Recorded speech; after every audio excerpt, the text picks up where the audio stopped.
Good evening everyone. मैं मुकेश आप सभी का बहुत बहुत स्वागत करता हूं आपके यूट्यूब चैनल में। यहां पर हम साइंस का फिर से रिवीजन स्टार्ट करने वाले हैं क्लास 10th के लिए, बोर्ड 2022 और 23। ठीक है, तो सबसे पहले चैप्टर से शुरू करेंगे। क्रैश कोर्स है, पूरा का पूरा कोर्स लेकर आएंगे। तो पहला चैप्टर है केमिकल इक्वेशन एंड रिएक्शन। एक एक चीज डिटेल में जानेंगे, हमारे साथ बने रहिए। ठीक है, सबसे पहले तो मैं केमिकल इक्वेशन होती क्या है ये बता देना चाहूंगा। केमिकल इक्वेशन एक ग्रुप होता है, इसमें हम रिएक्टेंट्स को भी रखते हैं, प्रोडक्ट्स को भी रखते हैं, कंडीशन फॉर रिएक्शंस को भी रखते हैं और फिजिकल स्टेट्स जैसे टेम्परेचर, प्रेशर एंड वॉल्यूम, इन सभी चीजों को भी रखते हैं। सॉलिड एंड लिक्विड स्टेट इनको भी रखते हैं। ठीक है, ये सारी चीजें मिलाकर हम क्या करते हैं, सिंबॉलिकली जब इसको रिप्रेजेंट करते हैं तो इसी को हम बोलते हैं केमिकल इक्वेशन। सिंपल, जैसे कि एक इक्वेशन मैं आपको यहाँ पर दिखा देना चाहूंगा, सिंपल है। ठीक है, जैसे मैंने ले लिया कैल्शियम ऑक्साइड और मैं इसकी रिएक्शन करा रहा हूँ किसके साथ, वाटर के साथ, तो क्या बन जाता है, कैल्शियम हाइड्रोक्साइड बन जाता है। ठीक है, कैल्शियम हाइड्रोक्साइड बन जाता है, कैल्शियम हाइड्रोक्साइड बन जाता है। तो समझिएगा, कैल्शियम ऑक्साइड है हमारे पास, मैंने इसको केमिकली रिप्रेजेंट किया है। कैल्शियम ऑक्साइड का फॉर्मूला होता है ये, और ये वाटर का फॉर्मूला होता है। और जब इन दोनों को हम एक दूसरे के साथ रिएक्ट कराते हैं, ठीक है, तो क्या बनता है हमारे पास, कैल्शियम हाइड्रोक्साइड बनता है। समझिएगा जरा सा। तो मैं इस बुक से रिवाइज करवा रहा हूं जिससे कि आप लोगों को दिक्कत ना आए आगे चल के। अगर आप लोगों के पास ये बुक है तो आप लोग भी यूज कर सकते हो। ओसवाल की 10 सैंपल पेपर्स हैं। ठीक है, मैं इससे स्टार्ट कर रहा हूं। तो कुछ इंपॉर्टेंट रिएक्शन है जो हम आज डिस्कस करने वाले। तो सबसे पहली रिएक्शन है हमारे पास कॉम्बिनेशन रिएक्शन। ये जो एग्जाम्पल मैंने यहाँ पे लिखा है ना, ये कॉम्बिनेशन रिएक्शन का बेस्ट एग्जाम्पल है। कॉम्बिनेशन रिएक्शन का बेस्ट एग्जाम्पल है। समझिएगा जरा सा कैसे। कॉम्बिनेशन का मतलब क्या होता है, कंबाइन होना। कॉम्बिनेशन का मतलब क्या होता है, कंबाइन होना, जुड़ना। तो देखिए, मैंने कैल्शियम ऑक्साइड को वाटर के साथ कंबाइन करा तो क्या मिल गया मुझे, कैल्शियम हाइड्रोक्साइड मिल गया। क्या मिल गया, कैल्शियम हाइड्रोक्साइड। तो ये कॉम्बिनेशन रिएक्शन। अगली रिएक्शन पे चलते हैं। अगली रिएक्शन की बात करते हैं तो हमारे पास है डीकंपोजिशन रिएक्शन। कौन सी रिएक्शन है, डीकंपोजिशन रिएक्शन। तो डीकंपोजिशन रिएक्शन के लिए बुक के हिसाब से चलते हैं तो लिखते हैं हम यहाँ पर, दूसरी रिएक्शन है डीकंपोजिशन रिएक्शन। डीकंपोजिशन रिएक्शन के लिए हमने यूज किया है लेड नाइट्रेट। ठीक है, लेड का फॉर्मूला क्या होता है, पीबी लिखते हैं उसको। तो मैंने लिखा 2pb NO3 का होल ट्वाइस, 2pb NO3 का होल ट्वाइस। इसको हमने क्या करा, हीट दिया। इसको क्या किया हमने, हीट दिया। तो क्या बनेगा, लेड ऑक्साइड बनेगा। क्या बनेगा, लेड ऑक्साइड बनेगा, प्लस नाइट्रोजन डाइऑक्साइड बनेगा, प्लस क्या बनेगा, ऑक्सीजन गैस बनेगा। अगली रिएक्शन है हमारे पास thermal decomposition reaction. Thermal decomposition reaction में हमारे पास दूसरा एग्जांपल है थर्मल डिकम्पोजिशन। मतलब डिकम्पोजिशन मतलब तोड़ना, और थर्मल मतलब हीट देकर तोड़ना। तो हीट देकर हम किसको तोड़ रहे हैं, हम तोड़ रहे हैं CaCO3 को। CaCO3 क्या होता है आपका, ये कैल्शियम कार्बोनेट होता है। इसे हम चूने का पत्थर भी बोलते हैं हिंदी में। ठीक है, जब कैल्शियम कार्बोनेट को हीट देते हैं तो ये दो पार्ट में अलग हो जाता है। एक तो मिलता है हमें CaO और एक होता है CO2। CaO कैल्शियम ऑक्साइड, इसको हम क्विक लाइम भी बोलते हैं। क्या बोलते हैं इसको, क्विक लाइम। तो ये हो गया thermal decomposition reaction, thermal decomposition reaction. ठीक है, अगली रिएक्शन पे चलेंगे हम। अगली रिएक्शन है हमारी फोटोकेमिकल डिकम्पोजिशन। Photochemical decomposition. तो जरा समझिएगा, फोटोकेमिकल डिकम्पोजिशन का मतलब क्या होता है, when the decomposition reaction takes place under the presence of the sunlight. When the decomposition reaction takes place under the presence of photons और sunlight। ठीक है, तो सिंपल हम लिखते हैं कि कंपाउंड लेते हैं यहाँ पर, सिल्वर ब्रोमाइड हमारा कंपाउंड है। सिल्वर ब्रोमाइड को अगर सनलाइट की प्रेजेंस में आप डिकम्पोज कराते हो तो हमें सिल्वर अलग मिलता है और ब्रोमीन अलग मिलता है। तो ये हमारी कौन सी रिएक्शन हो गई, ये हमारी फोटोकेमिकल डिकम्पोजिशन रिएक्शन हो गई। कौन सी होगी, फोटोकेमिकल डिकम्पोजिशन रिएक्शन। ठीक है, अगली रिएक्शन के ऊपर हम चलेंगे। तो अगली रिएक्शन है हमारे पास इलेक्ट्रोलाइसिस। अगली रिएक्शन का नाम क्या है हमारा, इलेक्ट्रोलाइसिस।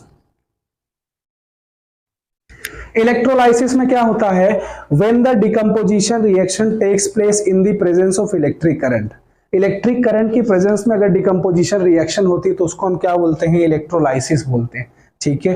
तो यहाँ पे लेते हैं हम एग्जाम्पल लेंगे, वाटर का ही एग्जाम्पल लेते हैं बुक के हिसाब से, जिससे आपको इजी रहे, ठीक है। जो आपको पेपर में लिखना है वही एग्जाम्पल्स हम ले रहे हैं, ठीक है। तो यहाँ पर हम क्या दे रहे हैं, यहाँ पर दे रहे हैं इलेक्ट्रिक करंट। तो आप यहाँ पर लिख दीजिएगा ऊपर कंडीशन क्या है हमारे पास, हम इसमें से पास करा रहे हैं इलेक्ट्रिक करंट। तो आप देखोगे क्या मिलेगा आपको मिलेगा H2 आयन और प्लस O2 आयन। किस फॉर्म में मिल रहा है बेटा, गैस के फॉर्म में मिल रहा है, गैस के फॉर्म में मिल रहा है। तो ये एग्जांपल हो गया इलेक्ट्रोलाइसिस रिएक्शन का। ये एग्जांपल किसका हो गया, इलेक्ट्रोलाइसिस रिएक्शन का, जिसमें हम वाटर में क्या पास करा रहे हैं, इलेक्ट्रिक करंट पास करा रहे हैं, हमें मिल रहा है हाइड्रोजन और ऑक्सीजन। अगली रिएक्शन पर चलते हैं। तो अगली डिस्प्लेसमेंट रिएक्शन। डिस्प्लेसमेंट रिएक्शन का मतलब होता है डिस्प्लेस करना। डिस्प्लेस कौन कर सकता है, जिसकी में ज्यादा ताकत होगी, जो ज्यादा एक्टिव होगा। तो ज्यादा एक्टिव मेटल कम एक्टिव मेटल को उसके कंपाउंड से जब डिस्प्लेस कर देती है तो उसी को हम क्या बोलते हैं, डिस्प्लेसमेंट रिएक्शन बोलते हैं। Means when a high reactive metal displaces the low reactive metal from its compound, it is called the displacement reaction. तो देखेंगे तो हम यहाँ पर एग्जाम्पल लेते हैं आयरन और कॉपर सल्फेट का एग्जाम्पल ले रहे हैं। तो आयरन जो है ना, आयरन कॉपर से बहुत ज्यादा एक्टिव है, आयरन कॉपर से ज्यादा एक्टिव है। तो आयरन क्या करता है, इस कॉपर को इसकी जगह से डिस्प्लेस कर देता है और इसकी जगह खुद आ जाता है। तो देखिएगा आयरन ने कॉपर को डिस्प्लेस किया और आयरन की जगह, कॉपर की जगह आयरन खुद आ गया। तो ये क्या बन गया, ये डिस्प्लेसमेंट रिएक्शन का एग्जाम्पल बन गया। क्या बन गया, ये डिस्प्लेसमेंट रिएक्शन का एग्जाम्पल बन गया। जो रिएक्शन की अगर हम डिस्कशन करते हैं तो बुक के हिसाब से देखते हैं। अगली रिएक्शन है हमारे पास double displacement reaction. Double displacement reaction के लिए हमने एग्जांपल लिया है यहाँ पर बेरियम क्लोराइड और सोडियम सल्फेट का। बेरियम क्लोराइड और सोडियम सल्फेट का मैं यहाँ पे लिख देना चाहूंगा double displacement reaction. Double displacement reaction के लिए एग्जांपल मैंने क्या क्या लिया है, सोडियम सल्फेट का लिया है प्लस बेरियम क्लोराइड का लिया। तो देखिए डबल डिस्प्लेसमेंट के नाम से समझिएगा, इस पहली रिएक्शन में सिंगल डिस्प्लेसमेंट हो रहा था, एक metal high reactive metal less reactive metal को डिस्प्लेस कर रही थी। अब यहाँ पर क्या हो रहा है, एक मेटल इसको इसकी जगह से रिप्लेस करेगी, डिस्प्लेस करेगी, और ये मेटल इसको इसकी जगह से डिस्प्लेस करेगी। तो ये लोग आपस में अपनी अपनी जगह चेंज कर लेंगे, अपनी अपनी प्लेसेस चेंज कर लेंगे। तो देखिएगा सोडियम बेरियम की जगह आ जाएगा और बेरियम सोडियम की जगह आ जाएगा। देखिएगा Na2 यहाँ आएगा तो ये बना लेगा 2NaCl। क्या बना लेगा, 2NaCl। और ये क्या बना लेगा, ये आ जाएगा यहाँ पर तो ये बना लेगा BaSO4। तो हमारे पास डबल डिस्प्लेसमेंट का एग्जांपल आ गया। सोडियम ने बेरियम को डिस्प्लेस किया और खुद उसकी जगह ले ली तो बना लिया सोडियम क्लोराइड, और बेरियम ने सोडियम को डिस्प्लेस किया और खुद उसकी जगह ले ली तो क्या बना लिया, बेरियम सल्फेट बना लिया। ठीक है, तो ये डबल डिस्प्लेसमेंट रिएक्शन का बहुत ही उम्दा एग्जांपल था। अगली रिएक्शन अगर हम लेते हैं, बहुत ही इंपॉर्टेंट रिएक्शन है, इससे क्वेश्चन बार बार बनते हैं। बोर्ड एग्जाम में एक क्वेश्चन इसका डन है और इसकी डेफिनेशन आना तो कंपलसरी है। तो very very most important question है ये। इसका नाम है न्यूट्रलाइजेशन रिएक्शन। क्या नाम है इसका, न्यूट्रलाइजेशन रिएक्शन। एज इसके नाम से पता चलता है न्यूट्रल हो जाएगा, सब कुछ न्यूट्रल हो जाएगा। तो न्यूट्रल होने के लिए हमें क्या क्या चाहिए, न्यूट्रल होने के लिए हमें चाहिए एसिड और हमें चाहिए बेस। न्यूट्रल होने के लिए हमें चाहिए एसिड और हमें चाहिए बेस। तो देखिए एक लेते हैं एसिड, ले लिया एसिड, और एक लेते हैं बेस। क्या लेते हैं, बेस। तो कोई भी एक एसिड कोई भी एक बेस आप ले सकते हो। HCl की जगह आप HNO3 ले सकते हो, H2SO4 ले सकते हो, H3PO4 ले सकते हो, कोई सा भी एसिड ले सकते हो और उसके साथ कोई सा भी बेस ले सकते हो। तो आप देखोगे एसिड और बेस की रिएक्शन से हमें क्या मिलता है, एसिड और बेस की रिएक्शन से हमें क्या मिलेगा, तो देखिएगा NaCl मिल जाएगा और H2O मिल जाएगा। तो NaCl मिलेगा और क्या मिलेगा बेटा, NaCl को हम सॉल्ट बोलते हैं और ये क्या होता है, water.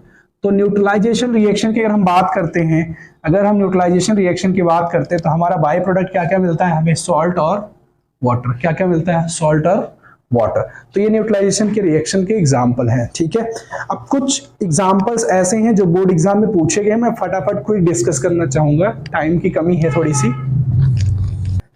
First example it is given here तो द बैलेंसिंग करने के लिए कुछ एग्जांपल्स दिए गए हैं। ठीक है, बैलेंस करना मैं हल्का फुल्का मैं तो बता देता हूं। ठीक है, तो देखिएगा यहाँ पर दिया गया है कार्बन मोनोऑक्साइड है, कार्बन मोनोऑक्साइड कि रिएक्शन करा रहे हैं किसके साथ, O2 के साथ, और क्या बन रहा है, CO2 बन रहा है। क्या बन रहा है, CO2। मान लो ऐसी एग्जांपल दिया गया है, ऐसी रिएक्शन दी गई है और इसको आपको बैलेंस करना है, तो आप बोलोगे सर इसको बैलेंस कैसे करेंगे, तो बहुत ही सिंपल फंडा है, LHS में जितने कंपाउंड हो RHS में उतने कंपाउंड हो जाएंगे, तो वो बैलेंस हो जाएगा। आप इसको कैसे भी कर सकते हो, तो सिंपल पहले देखना है हमें LHS में कार्बन कितना है, कार्बन हमारे पास 2 है, और ये जो 2 नंबर होता है इसे कोफिशिएंट बोलते हैं, ये कोफिशिएंट इसके लिए भी होता है और ये कोफिशिएंट इसके लिए भी होता है, मतलब कार्बन यहाँ पर भी 2 है और ऑक्सीजन भी यहाँ पर 2 है। तो हमारे पास कार्बन कितना है, 2 है, और ऑक्सीजन कितना है, 4 है, क्योंकि 2 यहाँ है, 2 यहाँ है, 4 है। तो देखो यहाँ पर कार्बन कितना है, 1 है, और यहाँ पर ऑक्सीजन कितना है, 2 है।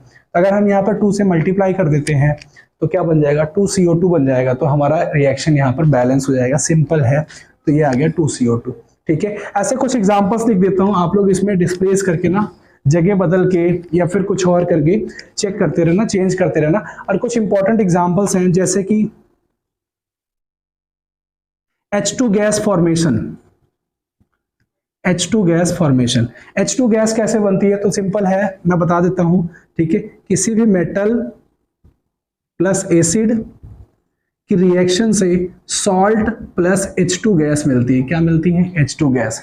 या फिर किसी भी मेटल और बेस की रिएक्शन से हमें क्या मिलता है, सॉल्ट मिलता है प्लस H2 गैस रिलीज होती है। तो ये H2 गैस फॉर्मेशन भी आ गया। अगर मान लो कोई एग्जांपल आपको दे दिया जाए, जैसे सोडियम मेटल दे दिया गया और एसिड के जगह पे HCl दे दिया गया, तो हमारे पास क्या बन जाएगा, हमारे पास बन जाएगा सॉल्ट बन जाएगा 2NaCl plus H2 gas release हो जाएगी। अगर कभी भी आपको यहाँ पर मेटल दे दिया जाए और यहाँ पर एसिड दे दिया जाए, तो आपको आंख बंद करके क्या लगाना है, एक सॉल्ट आएगा सर और प्लस एक हाइड्रोजन गैस रिलीज हो जाएगी।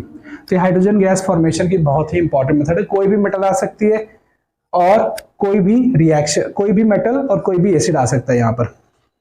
एक और इंपॉर्टेंट रिएक्शन है, वीडियो को कंक्लूड करेंगे उसके बाद, बहुत ही इंपॉर्टेंट रिएक्शन है, इसमें से एक क्वेश्चन बन सकता है, जैसे कि कॉम्बिनेशन रिएक्शन का एग्जांपल मान सकते हो इसको, CaO है प्लस H2O है, कैल्शियम ऑक्साइड इसको बोलते हैं। कैल्शियम ऑक्साइड को एक नाम आता है, इसको हम बोलते हैं क्विकलाइम। बोर्ड एग्जाम में डायरेक्टली पूछ लिया गया है कि write down the formula of the quicklime. Quicklime का फॉर्मूला लिखने को बोला, तो क्विकलाइम का फॉर्मूला क्या होता है, कैल्शियम ऑक्साइड। ठीक है, और इसकी रिएक्शन जब आप कराते हैं तो क्या बन जाता है हमारे पास, CaOH का होल ट्वाइस, और इसको हम क्या बोलते हैं, स्लेग्ड लाइम। क्या बोलते हैं, स्लेग्ड लाइम। हिंदी में इसको बोलते हैं बुझा हुआ चूना। क्या बोलते हैं इसको, बुझा हुआ चूना। इसको खाने में भी यूज करते हैं। ठीक है, और प्लस रिलीज क्या होती है, हीट। ये चूना जो होता है ये बहुत ही ज्यादा हीट प्रोड्यूस करता है, ये बहुत ही ज्यादा हीट प्रोड्यूस करता है। ये एग्जांपल आप कई जगह पे लिख सकते हो। पहला तो लिख सकते हो कॉम्बिनेशन रिएक्शन में, कहां पर लिख सकते हो इसको, कॉम्बिनेशन रिएक्शन में लिख सकते हो। ठीक है, उसके बाद एक्सोथर्मिक रिएक्शन में लिख सकते हो इसका एग्जांपल, एक्सोथर्मिक रिएक्शन। क्यों, क्योंकि रिएक्शन के बाद बहुत ही lot amount of heat generate हो रही है, इसके लिए हम इसको कहां लिख सकते हैं, एक्सोथर्मिक रिएक्शन में भी लिख सकते हैं। और ये बहुत ही इंपॉर्टेंट रिएक्शन है, इसमें क्विक लाइम और स्लेग्ड लाइम के बारे में आपको पता चला। ठीक है, ऐसे ही बहुत सारे रिएक्शंस आएंगे और रिएक्टिविटी सीरीज हम अगले वीडियो में लेकर आएंगे। ठीक है, हमारे साथ बने रहिए। Thank you so much.